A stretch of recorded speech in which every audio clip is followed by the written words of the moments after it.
Hey everyone, this is Leo from TechLine. This is more of a talking head vlog kind of piece because what I wanted to discuss today was a little bit about RTX and my choice of parts when it came to building a couple of my recent PCs that I have either made for commissions or for some of the sales that I've made over on my website over at techlinepcs.com. And my reason for choosing specific parts, you may have noticed there have been a lot of AMD parts within my systems as opposed to a lot of NVIDIA cards, which are still very popular that are out there. And the reason is because mostly price to performance, and the reason why I end up choosing mostly AMD parts as opposed to NVIDIA parts is because no one really cares that much about RTX, from what I can tell.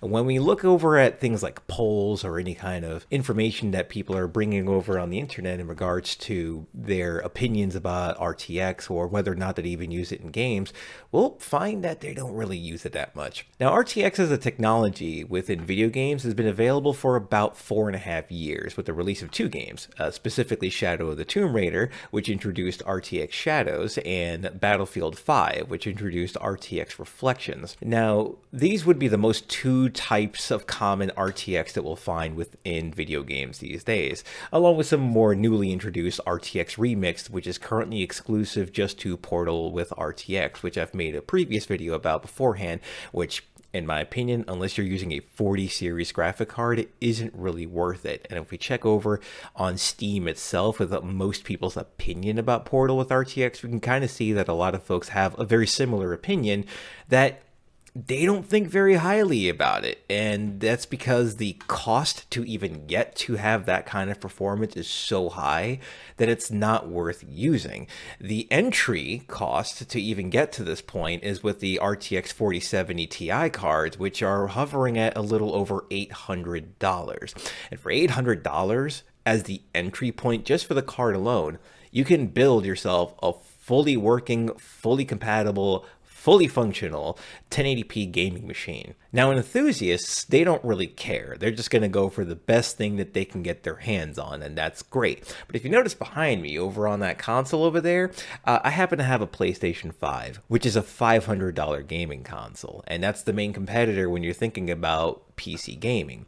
You know, when you're just wanting to play a lot of video games, what's the main competition? Whatever is cheap and can actually play everything. But like I was saying beforehand, some viewers have noticed and even mentioned it in my comments, and I don't want you calling me an AMD shill as I'm currently even using an NVIDIA graphics card in the very system we're making this recording on, is that yes, a lot of my recent builds haven't included NVIDIA graphics cards, with the exception of the Steam PC that I built beforehand, which was using a 1650. And that was mostly as a proof of concept because Steam users still seem to use NVIDIA graphics cards. Now, that's not to say that in the latest 4.5 years of these technologies being introduced that we didn't have some kind of good that came out of it. Both NVIDIA with their deep learning super sampling technology and AMD with their Fidelity FX super resolution technology helps boost frame rate quite a bit with very minimal to essentially no loss in visual clarity on your screen, which is fantastic.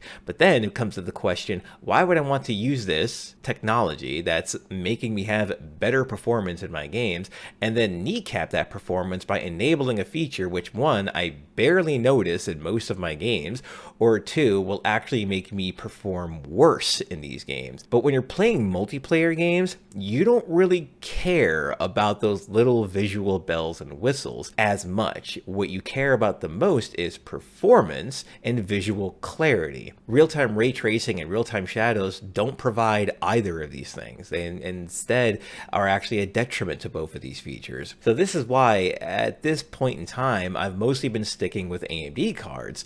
You've seen builds that I've been using the 5700 XT, the 6650 XT, and even the most powerful PC that I've built recently is using a 6800 XT, because once again, the price to performance for just rasterization within video games, just high frame rate at good quality and at good price, is there when it comes to these specific cards. The only two cards that I would say are essentially equal in that sense for both AMD and NVIDIA is when you compare the current price drop 7900 XT to the NVIDIA 4070 Ti, which are both running a little bit over $800 right now and are performing at essentially an identical level. Now, what I want to go through released a little bit in this video today is just kind of show an example of what I'm referring to over there, with just a mix of single player titles and multiplayer titles, and just kind of show the difference, at least in visual clarity and performance difference, that you have by just turning on that RT and then seeing what goes on from there. Now in the PC that I'm using over here, we're going to be running a 5800X3D and an RTX 3070.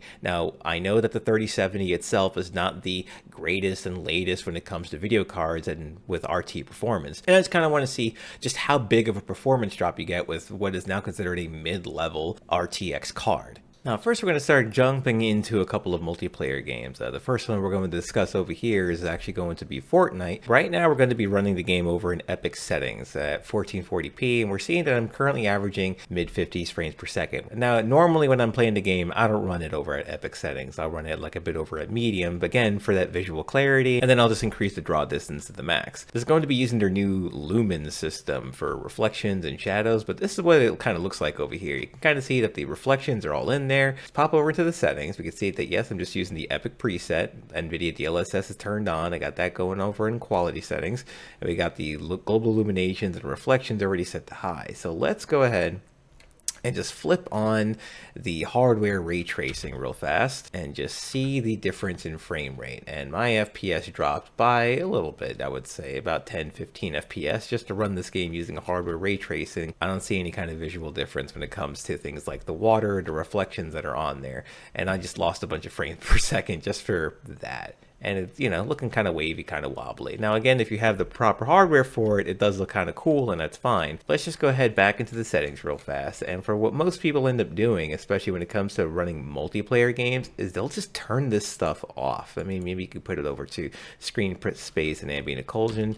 Flip that on, and let's see how my FPS jumps up, and we're going back over to the 70s, and that's like a massive jump in performance just by turning those two features off. Now granted, sure, most of the people that are trying to play competitively in Fortnite, they're not going to be running a lot of these fancier graphic options in general, but honestly, if you're playing like in the 70s, that should be fine for a most enjoyable experience for a lot of people. As we can see, we can essentially just turn those features off entirely if we want, and then have an even higher boost in frames per second. I mean, I'm going from like 75 to like 80. So really, the damage done by just removing that entirely is pretty good. I've essentially doubled my FPS, and now I'm averaging over at 80, just looking over towards this direction over there. Sure, if I look over like a whole landscape over towards the other direction, we're going to have quite a difference in performance.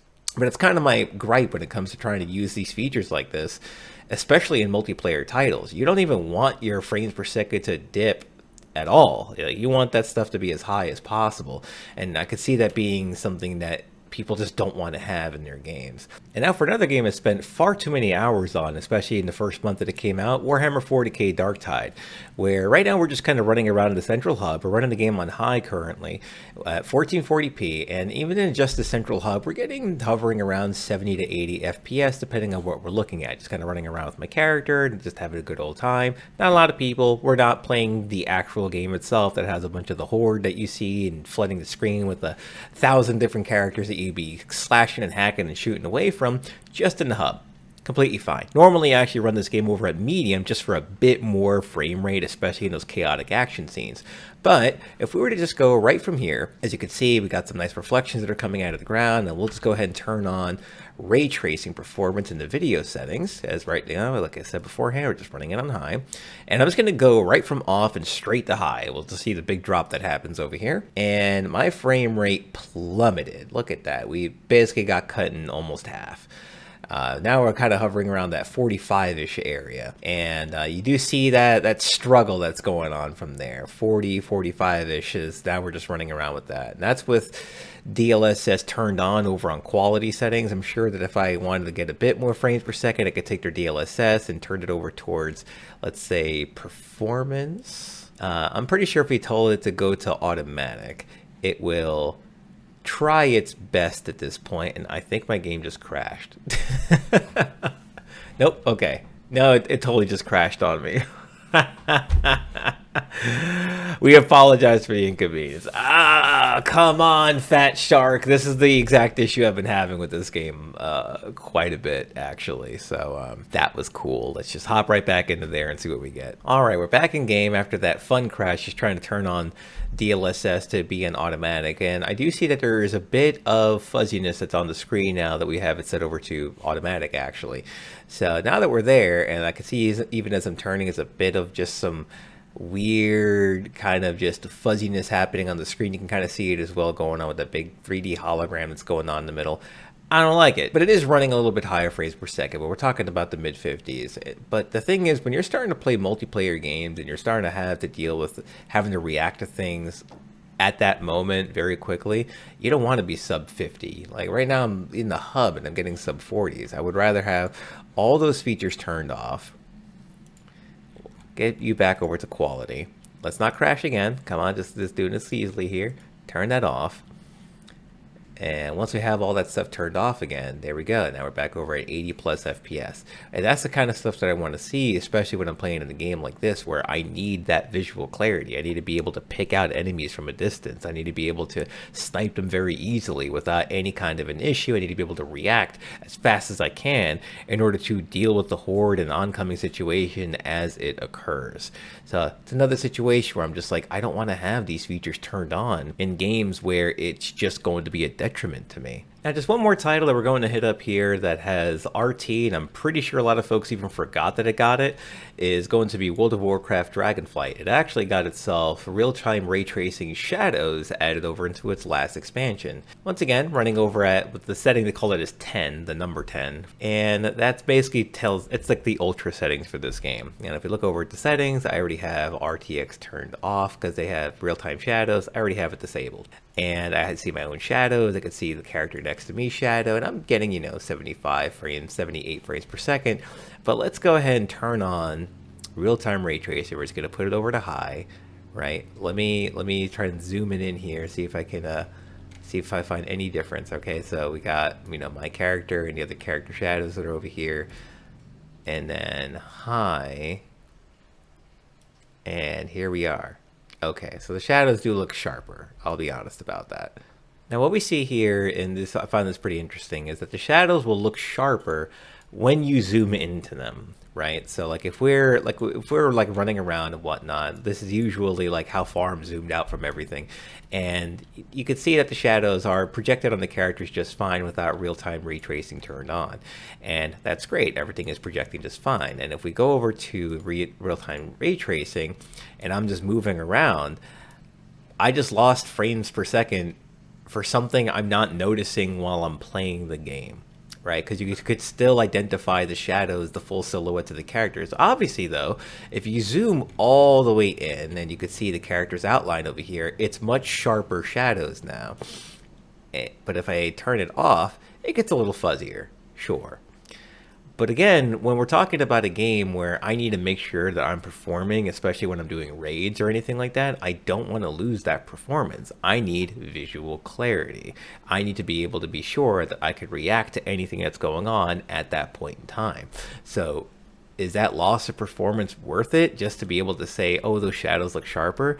I'm going to say no, generally speaking, not really. But what I will do is let's start switching over to single player games at this point, and just kind of see the big difference that ray tracing does in single player titles. Now, single player games are going to be a bit different on that, because what's going to happen there is that those kind of games will throw the kitchen sink at you, if you will, when it comes to all the RTX visual things that they can do over there. The multiplayer ones that we just saw over here, sure, there's a bunch of visual changes that occur, but when it comes to single player titles where you could pace yourself, take it a bit more slowly, sit down and admire the scenery, if you will, they throw all that kind of stuff at you. The most famous example, of course, being Cyberpunk 2077. But I'll go through a couple of titles and show kind of a couple of differences that we have in terms of the performance loss that we get from just running RTX. Alright, so now what we're doing is switching over towards more single-player oriented titles. Now, these are the kind of games, like I mentioned beforehand, where you can take your time. You don't have to run around everywhere. You don't have to rush over towards an objective or anything. You can actually sit down and appreciate the landscape that's going on over here.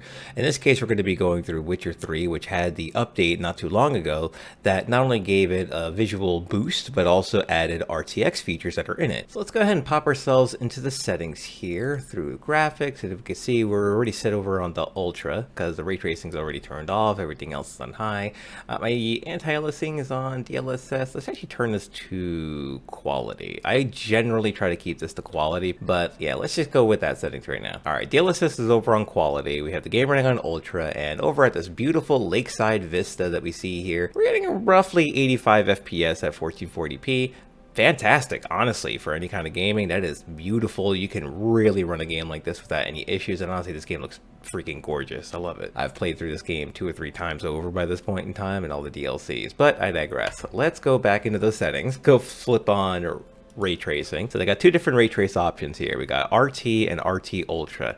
If we turn just RT, we see that it turns on ray tracing, but it keeps the reflection, shadow, and ambient occlusion turned off, and the global illumination set to performance. That's the only RT setting that was changed. And if we go back over to the game now, we could see that now our frame rate's already dipped a little bit. Still what I would consider playable, you know, at least for a single player title where we don't have to worry too much about the performance about it, at least, you know, when it comes to hovering around the 60 FPS range. But now it's kind of staying steady at around 55, but that's still like a 30 frames per second dip that what we see here. And we do see a bit of change over into reflections. Now what we're really going to see the change when we set it over to ray tracing ultra. Go back into the options. Let's just take out the way that lake looks, and let's flip it over towards ultra, and now everything is cranked up to the max. And man, that water looks gorgeous now. But our frame rate's already plummeted to 41 FPS average, 41. So, and you can also see that the shadows have changed quite a bit, even on Geralt over here.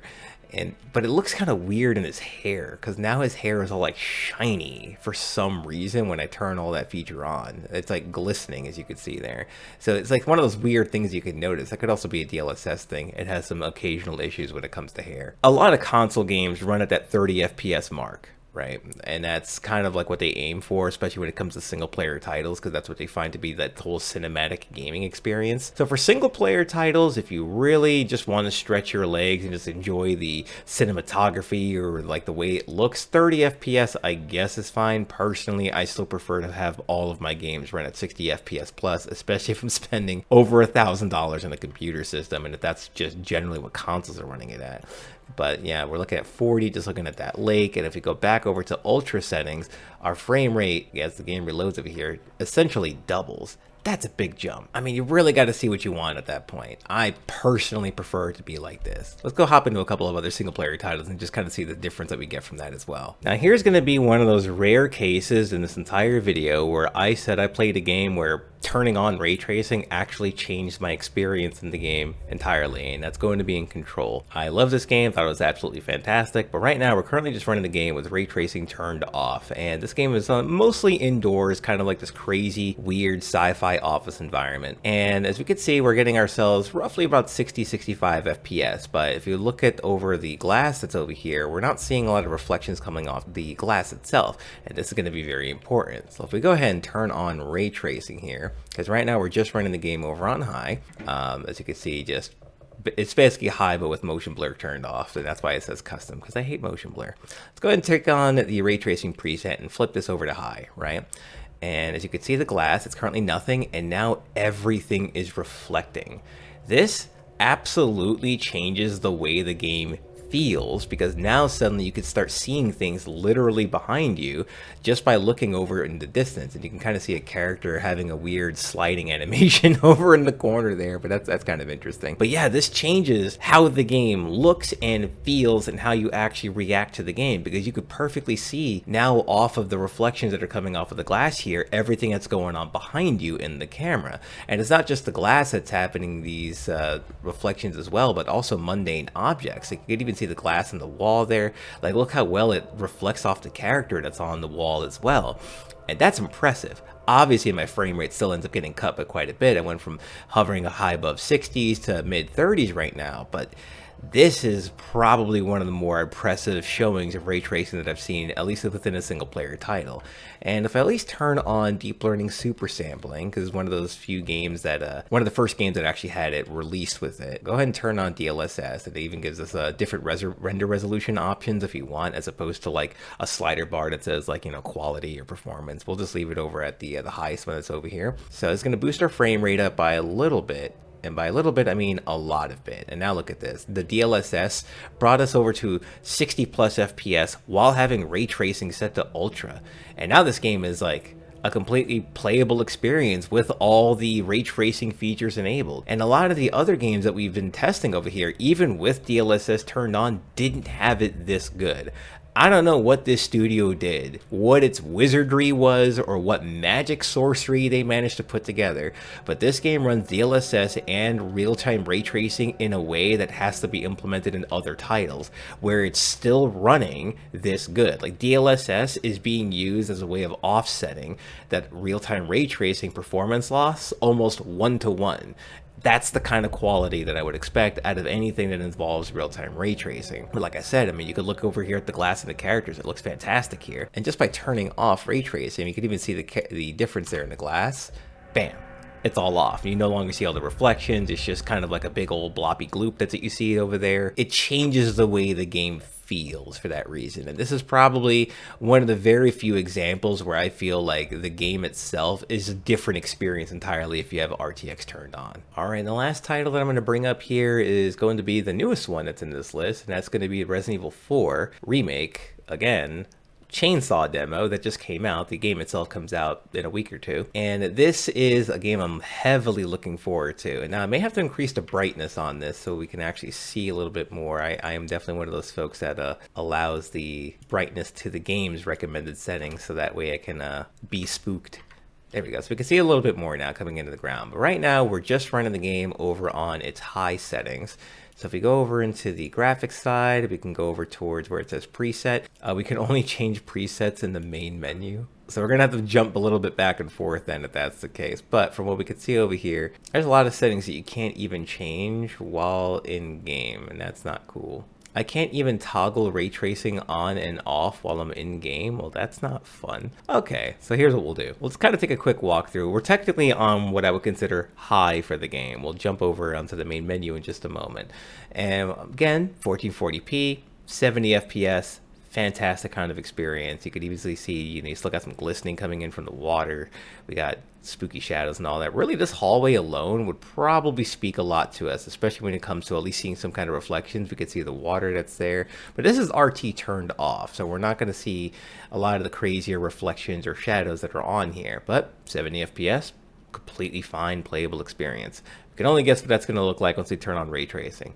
So let's go ahead and flip ourselves back over into, yeah, we're not even seeing like character being reflected off the water that well at all. We're just kind of seeing a shadow on there. So I'm sure once you turn on ray tracing, you're going to see some crazier reflections coming off of that muddy water. So let's go ahead and quit. And then from graphics, we can go to presets, and we see that, yeah, we have basically perform, which is low, balance, which is medium, prioritize graphics, which is high, ray tracing, which is going to be like very high. Let's go to just turn on ray tracing, right? That's the only thing. And it says ray tracing normal. So actually, let's go balls to the wall here. Let's go straight up to the maximum settings. Let's call this ray trace ultra. There we go. Oof. Good heavens, the amount of memory that it's asking for. Wow. So unless you're running a 70 series, like a 7000 series Radeon card, or if you're running one of the newer 40 series cards, you're not going to have enough memory to run this game on max. So I'm just going to turn it down to ray tracing since I only have 8 gigs of memory. Only have 8 gigs now. And let's turn that back on there. All right, so now with the game with ray tracing turned on, just the default ray tracing, we dropped very little FPS. We're only running in the 60s here, and I'm not seeing a massive difference when it comes to the water. I see a little bit of a difference. Yeah, I can see a little bit of reflection coming out of my character right now when I see it within the water that's on there, that muddy, gross water. It's still not that great of a reflection. It still looks kind of just murky. You can even see just like how weird it gets when you get to certain camera angles. Shadows don't seem to have changed much at all. Frame rate didn't really drop that much.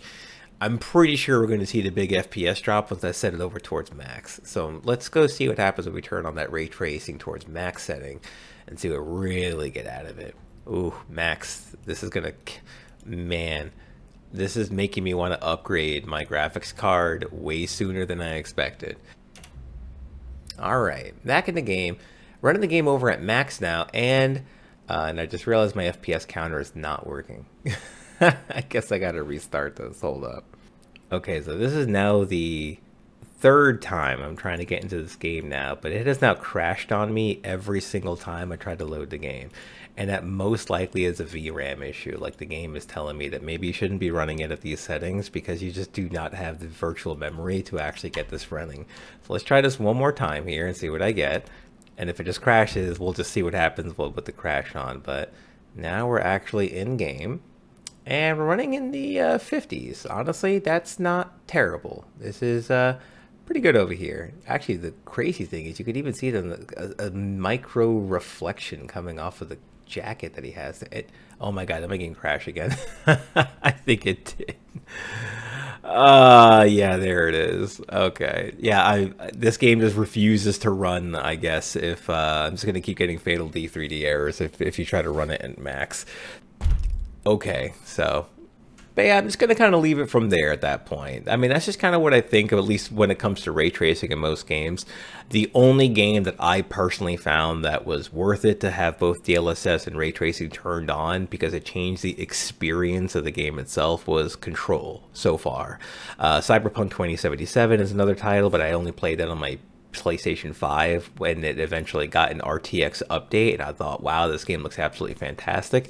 But when it comes to multiplayer titles like Fortnite, Darktide, or Battlefield 2042 that I tried once before as well, like, it just didn't feel like it was worth running those kinds of settings on games like that because the performance loss is not worth it at all when you're trying to actually be competitive in some way, shape, or form. It's probably also why you don't see a lot of multiplayer online game titles that actually use these kind of features. Like, you don't see this kind of technology being used in games like Apex, as an example, or Dota 2 or Counter-Strike Go, which are all on older engines. I understand that. So I don't think we're going to see them in a lot of games that are running future stuff. Now, we'll see things like DLSS as an example, and FSR, obviously, because having higher FPS in games like that is just a bigger advantage for anybody that's trying to play competitively.